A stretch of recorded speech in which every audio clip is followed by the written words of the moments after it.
Breaking news. Taiwan దేశాన్ని భారీ భూకంపం వణికించింది. రిక్టర్ స్కేల్ పై తీవ్రత 7.0గా నమోదైంది.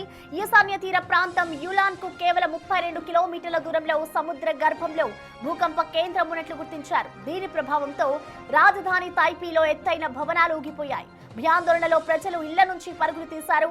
ఇలాన్ ప్రాంతంలో ఇళ్లకు విద్యుత్ సరఫరా నిలిచిపోయింది. ఇటు పలు భవనాలకు పగుళ్లు కూడా ఏర్పడ్డాయి. మళ్లీ భూకంపం వచ్చే అవకాశం ఉందని ప్రజలు అప్రమత్తంగా ఉండాలని ప్రభుత్వం సూచించింది.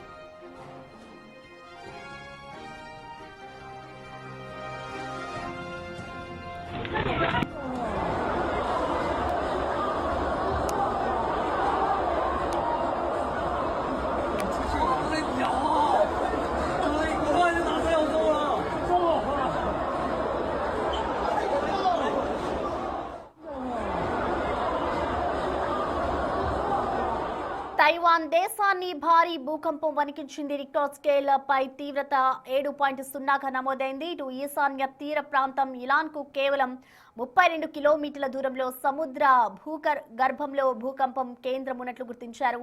దీని ప్రభావంతో రాజధాని తైపీలో ఎత్తైన భవనాలు ఊగిపోయాయి. అయితే భయాందోళనలో ప్రస్తుతం ప్రజలు ఇళ్ల నుంచి పరుగులు తీశారు. ఇలాన్ ప్రాంతంలో ఇళ్లకు విద్యుత్ సరఫరా కూడా నిలిచిపోయింది. పలు భవనాలకు పగుళ్లు ఏర్పడ్డాయి. మళ్లీ భూకంపం వచ్చే అవకాశం ఉందని ప్రజలు అప్రమత్తంగా ఉండాలి అంటూ ప్రభుత్వం సూచించింది.